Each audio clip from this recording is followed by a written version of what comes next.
Ito na naman si Senator Marcoleta, mga kababayan. Ito na naman, sa simula ng Blue Ribbon Committee sa Senado, eto, umatake na naman ang pagiging magaling. Umabogado na naman si Marcoleta sa mga diskaya. Wow! Grabe mga kababayan ko yung sagutan ng isang prosecutor sa prosecutor ng Department of Justice, kung saan mga kababayan ko tinalakay yung usapin patungkol sa Witness Protection Program na dapat daw meron din ang diskaya. Mga kababayan, nako, medyo nakakakilabot ito. Masalimuot na usapan, medyo mahaba-haba. Kailangan ko lang makinig ka, pakinggan mo lahat, magkomento ka, ano ang nais mo sabihin, i-comment mo dyan sa baba, at i-hit mo na rin yung notification bell para lagi kang updated sa mga biyahe ni Koy Movements na gagawin natin. At huwag mo kakalimutan na mag-follow, like, comment, share, and subscribe. Mga kababayan ko, ito ang mainit na usapin tungkol kay Marcoleta. Panoorin nyo ang video na to, mga kababayan. Nako, bumibida pa. Ay, nako. Mukha pa Sabi lang. ng DOJ, opo, kukunin namin. Talaga, kukunin nyo? Yes, Mr. Chair. Thank you. Sabi pa nga ng chairman natin, narinig ko kanina, Mr. Diskaya, kayo lahat na makipag-usap na kayo, baka sakaling mag-qualify kayo sa Witness Protection Program. Okay, cut. Ano nga ba yung tinutukoy ni Marcoleta dito na sasanabi niya ng umpisa, kukunin mo ba, Mr. Chair? Kukunin daw ba? Yung tinatanong niya dito, yung pagsasauli ng yaman ng mga akusado, mga kababayan ko. Yes, yung yaman, yung pera, ari-arian, mga kapatid. Yung mga pagsusoli ng sasakyan, pera ng taong bayan. So sa makatuwid, Mr. Marcoleta, si Senator Marcoleta, sorry pera ng taong bayan. Okay. Kasi ang claimant, bago ka makapasok daw di umano sa Witness Protection Program, kailangan daw di umano magsauli ka ng pera na ninenok mo sa bayan. So sila Bryce, si Alcantara at etc. mga sino-sino pa nagsauli ng tigi 100 milyong piso. Ganun katindi. Mga kababayan ko, nagsauli. Mga kababayan. Pero this time, mga kababayan ko, ang diskaya nagmatigas. Na hindi sila magsasauli ng pera ng taong bayan. Mga kapatid. Opo, nagmatigas ho, mga kababayan ko, ang mga diskaya na hindi ho sila magsasauli ng pera sapagkat malinis daw ho, di umano ang kanilang pera na kinita sa mga flood control. Ha? Paano naman yung mga ghost project? Malinis din ba yun? Mga kababayan, tanongin natin. Tama naman yun. Ang problema, Prosecutor Padulyon, ini-insist mo kasi yung restitution kaya tayo nagkakaroon ng problema. Restitution, mga kababayan ko, it means pagsasauli. Okay, restitution. Lawyer terms lang talaga ginagamit nila. The restitution means pagsasauli. Ini-insist daw ni Prosecutor Padulyon ang pagsasauli daw ng mga diskaya. Mga kababayan, tingnan nyo mabuti. You still insist on that? Sa aktong yan, mapapansin nyo, umaabogado talaga itong ating senador. Sir, we never mentioned that restitution is a condition. Okay. Sabi ni Prosecutor Padulyon, we never mentioned the restitution is parang accepted. Paulit-ulit po namin sinasabi yon, Mr. Chair, na hindi po siya kondisyon para ang isang tao ay matanggap o makonsidera bilang isang witness under the Witness Protection Tapos na Program. tayo. Yan. Tama ka doon. What happened to Bryce Hernandez? Bryce Hernandez nagsaoli ng mga Ferrari, nagsaoli ng mamahaling sasakyan, nagsaoli ng yaman na kanilang ninenok gamit ang pera ng taong bayan. Mga kababayan ko, yung tinatawag na BGC Boys. Mga kabayan ko, nagsaoli sila ng pera. Pero si Bryce Hernandez hindi nabigyan ng Witness Protection Program. Mga kababayan ko. Totoo. Ito ngayon mga kababayan ko. Bakit po ini-insist ni Senator Marcoleta na ang Diskaya ay karapat-dapat na maging na mabigyan ng witness protection program ng Department of Justice, mga kababayan. Pakinggan nyo. Diyan, tapos na tayo diyan. Kaya nga po, sinasagot ko po kayo na hindi ko po namin sinasabi. Wala po kami sinasabi na restitution is a condition. So I'm not insisting on it, sir. Yan, klarong-klaro sabi ni prosecutor. The restitution is not a condition. Ang pagsasaoli ng pera ay hindi kondisyon para mabigyan ka ng witness protection program ng Department of Justice. Mga kababayan, klarong sinabi yan ni Prosecutor Padulyon. Oh, tuloy. Hindi mo sinasabi ngayon, but when you were talking about a memorandum, yun ang sinasabi mo, there, pwede naming ilagay yung restitution because it is a matter of good public policy. Tingnan nyo sinasabi ni Marcoleta, sasabihin mamaya ni Kerly Diskaya, mga kababayan. Ano namang klaseng, kaya nga nahihirapan sila eh. Yung Diskaya, to my mind, were the first to apply under the Witness Protection Program. Oo, sila ang una nag-apply. Bakit? Ang problema, ang sabi ng then Secretary of Justice, now Ombudsman, ay hindi naman basta-basta ganun. Kinakailangan isauli ninyo yung ininakaw ni. Ang problema po doon, kung wala namang wala namang korte pa pong nagsasabi kung talagang sila ay nagnakaw o nakapagnakaw, sino pong magkukwenta nun? Ito ang tanong. Ito ang tanong kasi, mga kababayan ko. Ang pinipilit ni Senator Marcoleta, wala naman nagsasabi na ang Diskaya nagnakaw. Wala naman nagsasabi na ang Diskaya ay kumulimbat ng pera sa mga flood control. Eh nakananteteng, ano yung mga ginawa nilang pagtubo? Umubo sila, ng flood control ng Ghost Project. Oh, yan mga kababayan ko Ang Diskaya na nagsasabit umamin na binabribe nila yung mga kontratista. Binabribe nila para makuha nila yung proyekto, and then yung proyekto ipapasa nila sa ganito, ibibenta nila, tapos magiging Ghost Project. Tapos mga kababayan ko, wala na nagsasabi, sabi ni Senator Marcoleta, na ang mga Diskaya ay nagnakaw daw ng pera ng taong bayan. Ayan ho'y malinaw Abay, ang lupit. Ang galing. Ang lupit. Kung ang mga Diskaya walang kasalanan, bakit nakulong si Sara Diskaya? Ando doon nasa Cebu. Diba? Happy?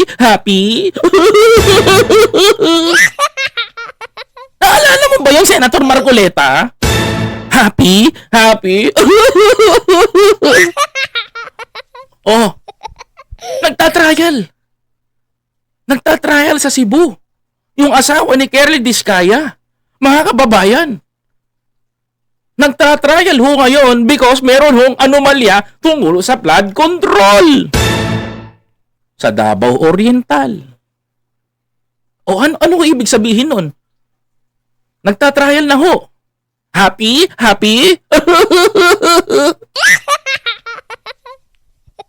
Diba? Alam mo, umaabogado to. Sakit mo sa ulo. Sa totoo lang. Tingnan mo sasabihin ni Kerly Diskaya. Tapos ano yung in-explain ninyo, under a certain paragraph of the law, merong memorandum na kung saan magkukomply sila doon yung pinipilit yung restitution. And I think some of the potential witnesses that can be processed under that program, nagsipagbigay na ng kung ano-ano Is that Teka. initiative or you require them to do that? Ako, nagtataka lang ako. Bakit ba nakaharang to si Senator Marcoleta sa pagsasauli ng pera ng mga Diskaya? Doon ako nagtataka. Bakit? Mga kababayan ko, nagtataka ako. Nakaharang ito si Senator Marcoleta kung magsauli ng pera ang Diskaya. Bakit ayaw niya? Doon ako nagtataka Di ba? Totoo. Mga kababayan ko, ito. It was an agreement between the Department of Justice through the Secretary of Justice, sir, and the witness applicant po. That is the problem. The agreement is based not on the provision of the WPP. Hindi. Tinatanong ang Diskaya kung willing ba silang magbigay, ibalik ang pera. What happened to Bryce Hernandez? Example of Bryce Hernandez, same the situation. Bryce Hernandez ay hindi contractor. Siya ay isang engineer, city engineer. Mga kababayan ko, ginawa niya, binalik niya yung pera. Pinilit ba ng DOJ? Sagutin ko po kayo, hindi. Hindi pinilit ng DOJ, walang kusang loob na ibinalik ni Bryce Hernandez. Ang tanong dito is, Diskaya, ito bang Diskaya ay willing bang magbalik ng kusang loob? Bakit ayaw? Ba't hinaharangan ni Marcoleta? Hindi ko ako tatanungin nyo Kung ako tatanungin nyo, bibilib ako sa mga Diskaya kung magbabalik sila ng pera.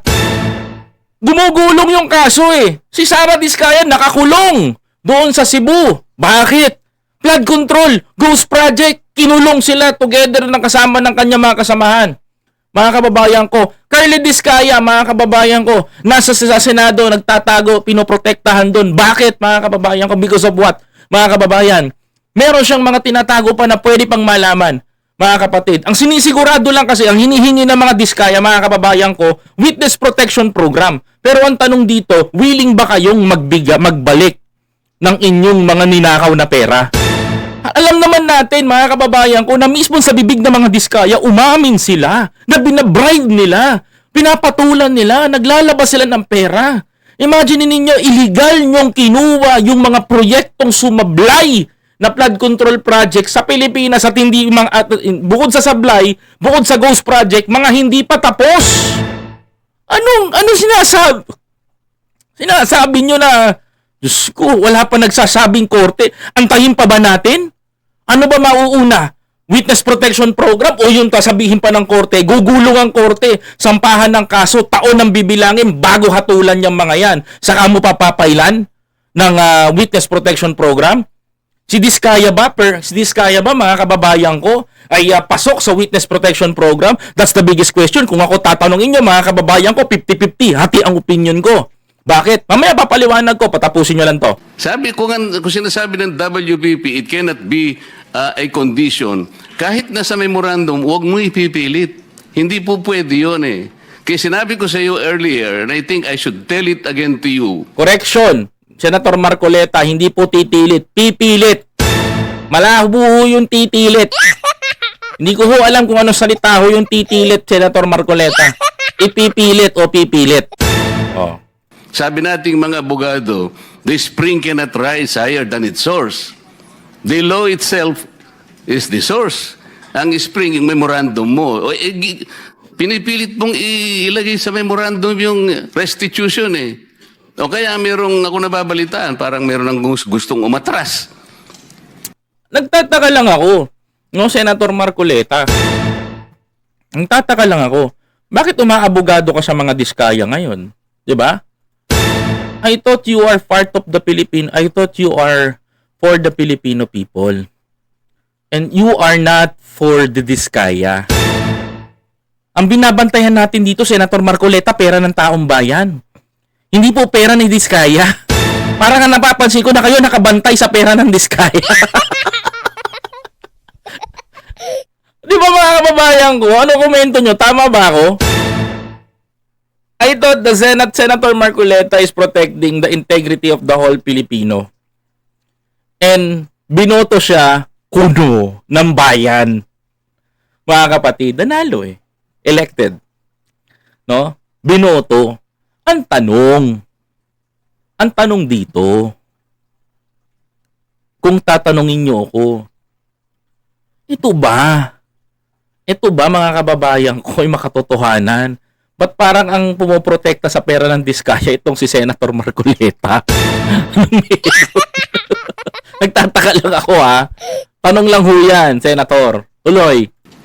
Magkano ibibigay? At kanino ibibigay? Sino mag-account nun? O dapat mo ibigay yung mga dapat na nakakuha nila. Yung mga hindi natapos, liban sa mga natapos. O yan.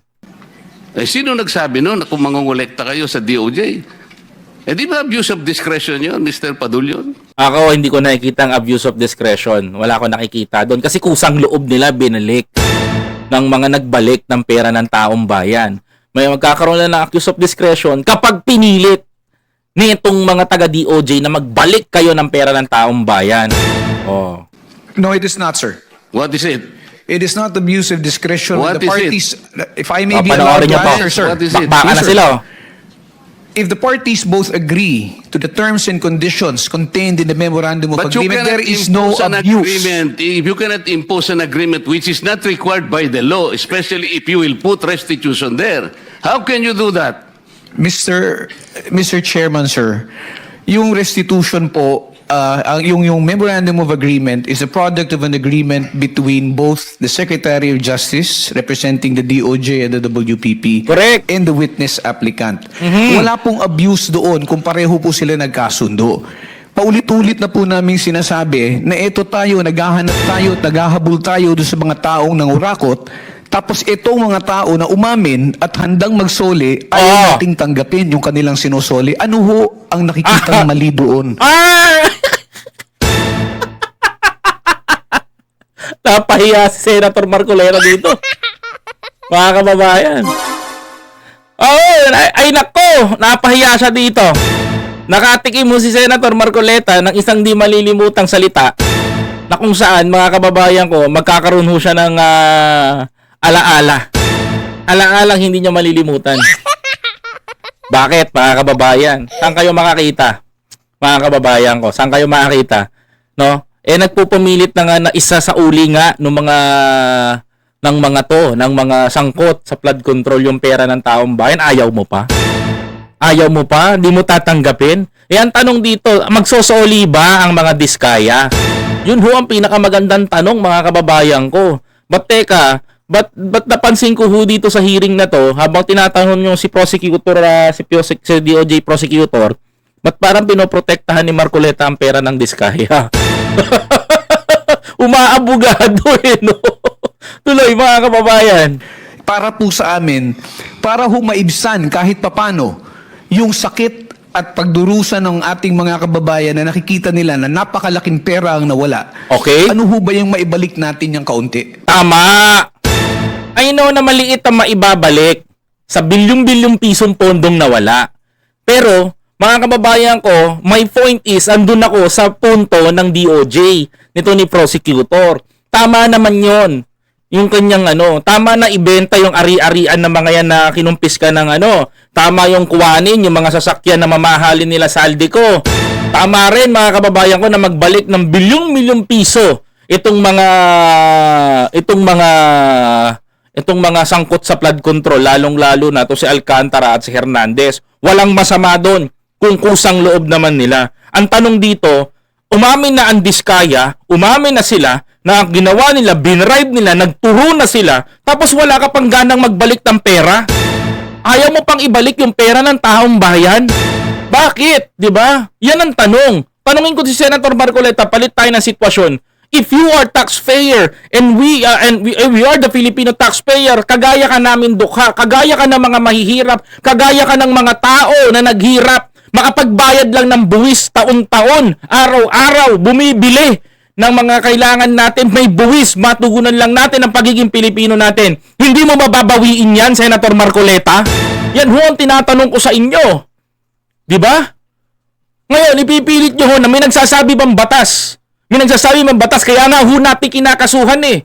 Kaya ho natin nilalaban yung kaso. Kaya ho natin ito pinipilit, mga kababayan ko. Ngayon, mga kapatid, wala hong nagsasabing korte, wala hong nagsasabi na batas na karapat na na magbalik ng pera ang mga yan, pero subalit buos ang loob nilang ibalik.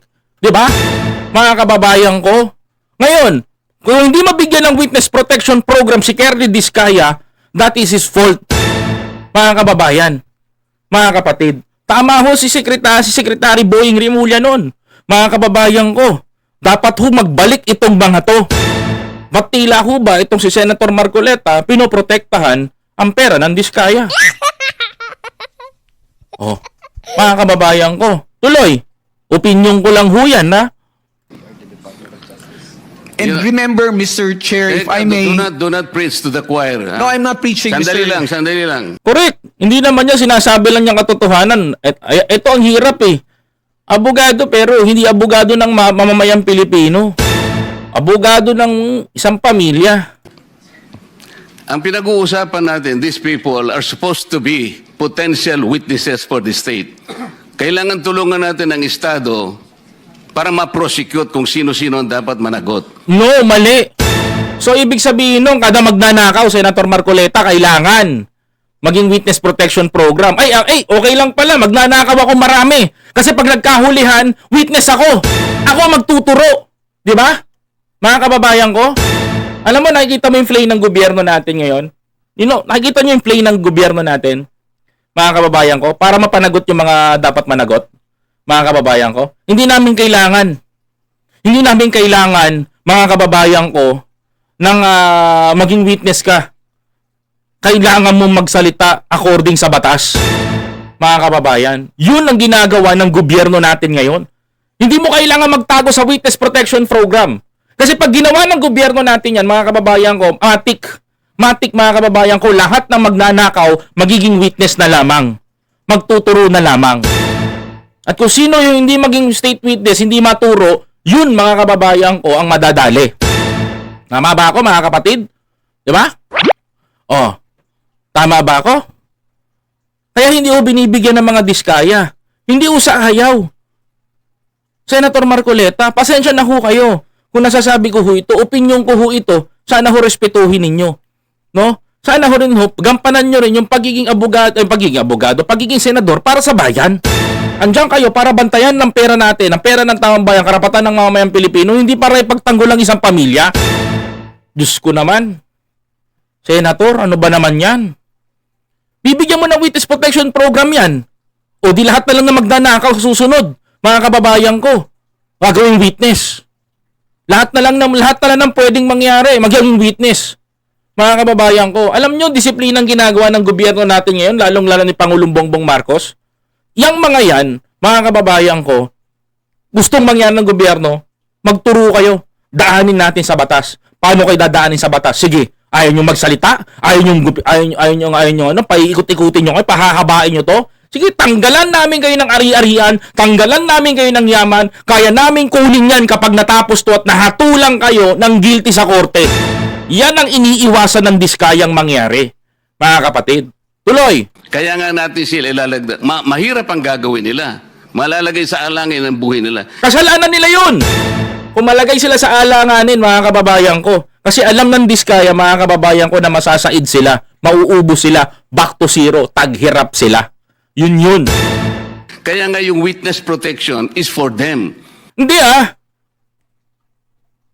If Department of Justice ka na ba ngayon, Senator Marcoleta? And you're saying that the witness protection program is for the diskaya? Sino ka? I thought you are elected senator. You are not. Department of Justice to tell to our prosecutor na sila ang nangangailangan nito. Yung pagiging abogado di kampanilya mo, Senator Marcoleta, pwede mong bitbitin sa Senado pero gamitin mo sa tama. 'Di ba? I told you guys, abogado pinagtatanggol lang mali. I'm not saying Marcoleta, mga kababayan ko. Ang akin, mga kababayan ko, ang nakikita ko ho dito, klarong-klaro, mga kababayan ko, isa lang. 'Di ba? Ayaw ni Marcoleta na pasukahin itong diskaya ng pwera para magbalik sa gobyerno. Mga kababayan ko, kahit na ang diskaya na ang nagsasabi na meron silang mga maaanumalyang trabaho. Oo, mahirap yung gagampanan nila. Alam naman natin mahirap. Kasi mahirap din maging witness. Alam naman din natin, mga kababayan, kung na nakakatakot. Pero kung titingnan nyo mong mabuti, kung magmamasdan nyo mabuti, kung aaralin nyo mabuti, dapat mambigyan ng diskaya. Sagot ko hindi. Mga kababayan ko. Diba? Kung makulong si Kerly Diskaya, protektado siya sa kulungan. Tapos ang usapan. Ang gusto nyo kasi mangyari, witness protection program, nakalaya na siya sa Pilipinas, protektado pa siya. Kaya sinasabihan ng gobyerno natin na protektor ng mga magnanakaw . Diba? Nagnakaw na nga yung tao, di umano, pinoprotektahan pa ng mga pulis at mga sundalo. Ang sakit, diba? Kaya tayo nababansagan na ganyan. Ayaw ni Pangulong Bongbong Marcos ng ganun. Mga kababayan ko, tuloy. Sa title lang, makikita mo, witness protection in interest para sa kanila yon. So yung memorandum of agreement, Ayun ay dahilan lamang para masiguro mo na sila'y makikipag-cooperate. Ayan, tanong nga kung hindi makikipag-cooperate ang Diskaya, anong mangyayari? 'Di ba? Bigyan mo ng witness protection program yan, gagawin mo, itatrap mo sa ganun kung hindi makipagtulungan yan. Ano mangyayari sa bansa natin? Kasi kahit na sila'y na-approve under the witness protection program, but they will not cooperate based on the memorandum, pwede mo siyang i-discharge eh. Alam mo, the court can still do that. At saka yung final approval ng witness, state witness, nasa court yun eh. Oh, Diskaya, I would like to repeat. Senator Marcoleta, Diskaya is not a state witness. Period. Tapos. Hindi pa po state witness yung mga yan, mga kababayan ko. Wag ho kayong manguna. Huwag mong kukunin yun eh. Kaso, isinasama ninyo yung restitution. That is the problem. And I will object to that. Palaging mali yun eh. E paano yung kay Diskaya?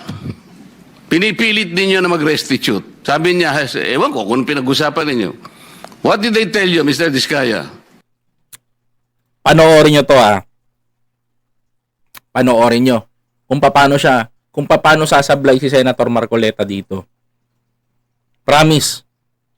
Itatanggi ng Diskaya yan. Panoorin nyo. Your Honor, kung magkano po ang i-restitute po muna namin. Oh, ano sabi nila? Magkano daw? Ako po, hindi ko po masabi kung magkano po. Kasi para sa akin po, parang kami po ang nanakawan. Parang ibig sabihin, parang modern day na pagnanakaw. Pucha. Parang kayo na nakawan? Sigurado ka? Kerly Diskaya? Niloloko mo ba kami? O kayo ang nagnanakaw sa pera ng taong bayan? Na-high blood nyo ako, aga-aga. O kayo ang nagnanakaw sa pera at pondo ng taong bayan? Sabihin yung nakaw ba? Siya pa ang magbibigay ng pera dun sa nina. Ulitin mo ulitin ko, nakakagigil Magkano po? Kasi para sa akin po, parang kami po ang nanakawan. Parang kayo na nakawan. Parang ibig sabihin, parang modern day na pagnanakaw. Ibig sabihin yung nakaw ba? Siya pa ang magbibigay ng pera dun sa ninakawan niya. Parang Kayo nga nagnanakaw Tapos sabihin nyo, kayo pananakawan? Pucha ka naman.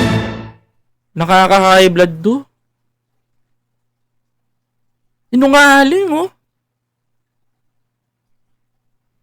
Alam mo, nakakagigil, mga kababayan ko. Yung asawa mo may kaso.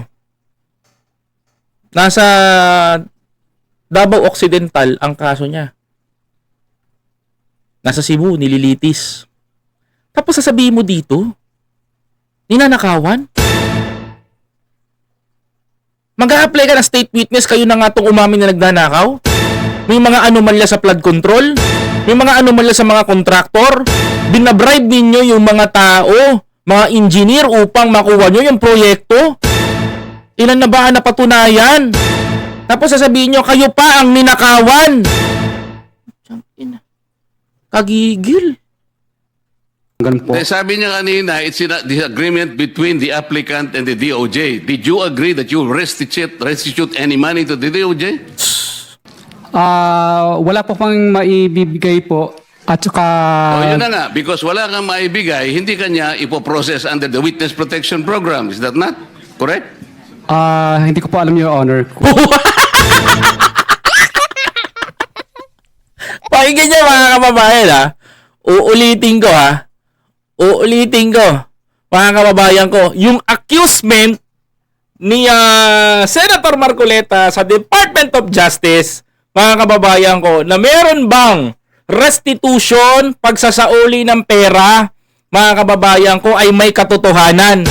Tingnan nyo mismong si Kerly Diskaya na ang nagsasalita.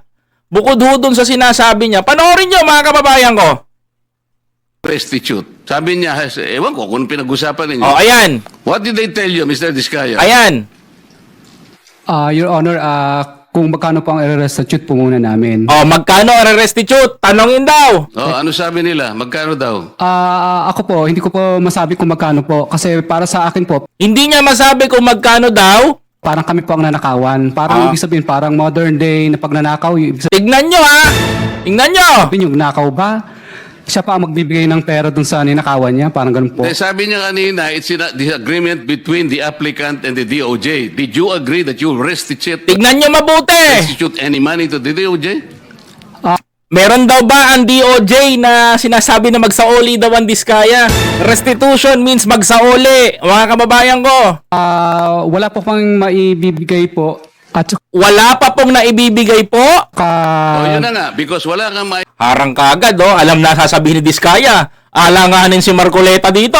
Oh, mga kababayan, tuloy. ibigay, hindi kanya ipoprocess under the Witness Protection Program. Walang sinabi ang DOJ na gano'n na hindi ipoproseso ang Witness Protection Program ng mga Diskaya kung hindi sila magbabalik. Mga kababayan ko, ano sabi ni Curly? Umamin siya mismo dito. Mga kapatid, panoorin nyo. Is that not correct? hindi ko po alam, Your Honor, kung... Oy, Mr. Chair, paano to?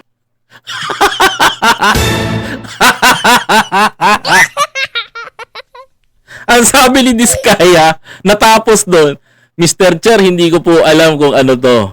Oh, tingnan nyo, oh. Mga kababayan ko, tingnan nyo mabuti. Hindi kanya ipoprocess under the Witness Protection Program. Ano sabi ni Diskaya? Mga kababayan ko, kayo makaintindi. Kung ito ba ay tutuloy, kung mabibigyan ba ang Diskaya ng Witness Protection Program? Ang sagot ni Marcoleta, ang sagot sa kanya ni Diskaya, mga kababayan ko, ha, kung may hinihingi ang Department of Justice. O, tanong. Is that not correct? hindi ko po alam, Your Honor, kung... Oy, Mr. Chair, paano to? Sumbong kay Mr. Chair, si Marcoleta. Aruy, mga kababayan ko. O, ngayon, mga kababayan, alam mo minsan talaga nababasag to si Marcoleta eh. Nababasag to sa issues eh. Hindi, seryoso ako, nababasag to sa issue. Kung papansinin ninyo. Di ba? Klarong-klaro, ang DOJ, walang sinasabi, but sa kwento ni Marcoleta, doon sa prosecutor, meron. According to Curly Diskaya, wala pa pong napag-uusapan, wala pong ganun, Your Honor. Kaya basag-basag siya dun sa hearing eh. Alam mo talaga, ewan ko ba dito kay Marcoleta, nagtataka na ako ha. Umaabogado ba to o pinoprotektahan niya talaga yung mga Diskaya o yung pera ng mga Diskaya? Doon ako nagtataka. Di ba? Tama ba ako? Kaya mga kababayan ko, magbabantay tayo. Wala lang akong mabubudol sa Senado. Etong si Senator, nako naman, no? Biglang, ang ganda lang highlights eh. Umaangat na si Marcoleta, biglang naputol kay Curly Diskaya eh. Biglang pagkasabi ni Diskaya na ganito, biglang banggit na, anong gagawin ko dito, Mr. Chair? Di, wala. Please don't forget to follow, like, comment, share, and subscribe.